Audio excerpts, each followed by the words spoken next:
The next force I want to talk about is friction when it results from contact between surfaces. We just talked about the normal force.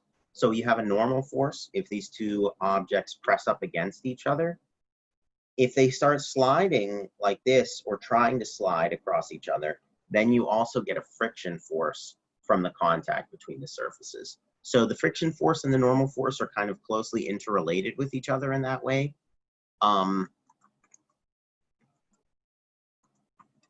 They both result from contact between surfaces, also meaning in addition to the normal force.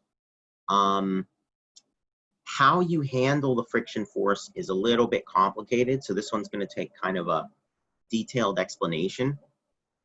Well, let me start with the direction of the friction force is opposed to the motion of the surfaces against each other.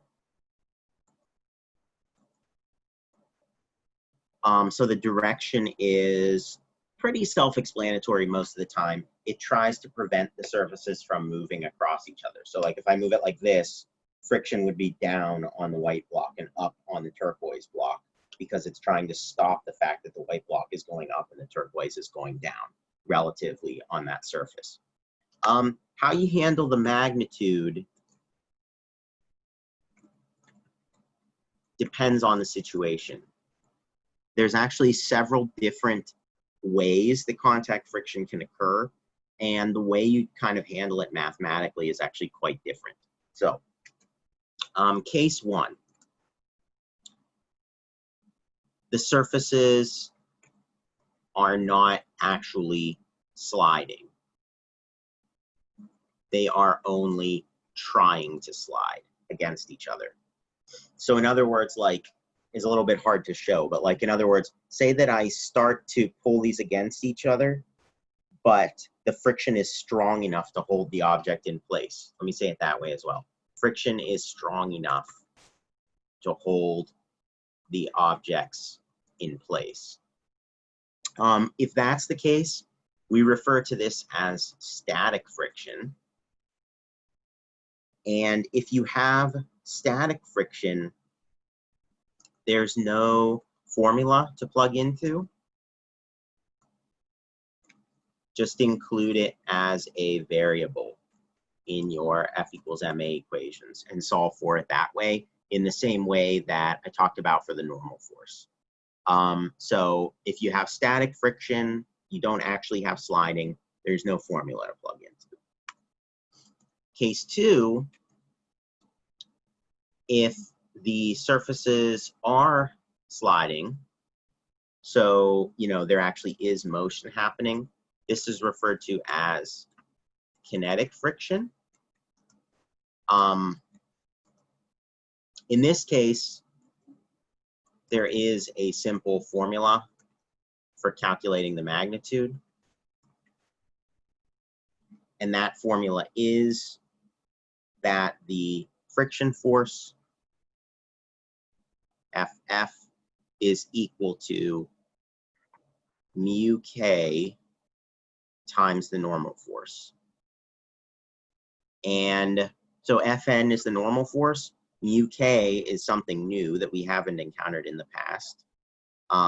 Mu k is referred to as the coefficient of kinetic friction.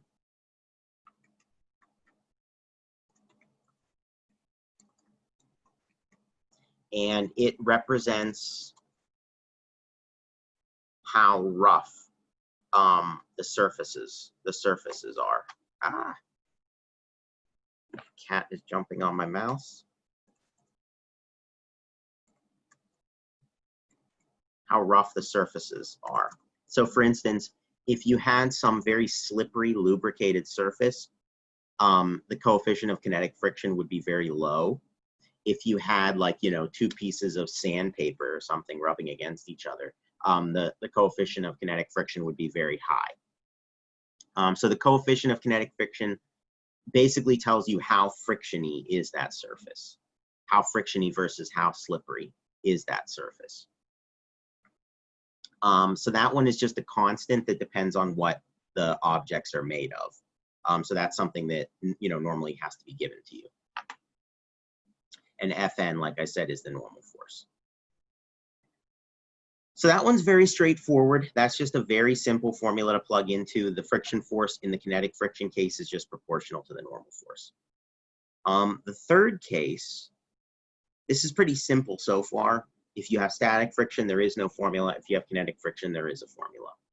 What makes it a little bit confusing for people is there's a third case, which is you are right on the borderline between whether it is sliding or not sliding. And if this is the case, then there is a formula in this case. Another way of saying this basically is that friction is just barely high enough to hold the objects in place. Just barely. It's just on the borderline where friction is about to give out and the objects are about to start moving relative to each other. In this case, there is a formula to calculate the maximum possible force static friction can supply. And that formula is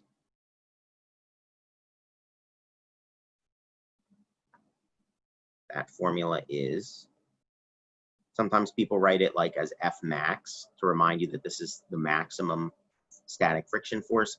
It's mu sub S times the normal force. So it looks very similar to the other formula. Its function is quite different, but it looks very similar superficially. And that mu sub S is called the coefficient of, you guessed it, static friction. So this also represents how rough the surfaces are. The thing to emphasize about that formula is that this formula, although like it looks like the other formula, it tells you only the max possible value of static friction force, not its actual value necessarily, unless you are right on that borderline where the static friction force is actually equal to its maximum possible value. So this is where you actually have to intelligently read the question and think about what it's saying and figure out the actual physical situation that's being described. If you approach these friction problems as just being like math problems, you're doomed, because you have to actually think about what you're doing and where you are in this structure in order to figure out what's going on. Okay, so those are the three basic cases. One, you're certain that you have a static friction case, in which case you don't use any formulas. Two, you're certain you're in the kinetic friction case. In that case, you use mu sub k times the normal force. Or three, you know that you have static friction, but you also know that the static friction is just barely able to hold the object in place, and it's right at borderline where it's about to start moving. In that case, you still have static friction, but you can have friction forces equal to the maximum possible value of the friction force, which is mu sub s times the normal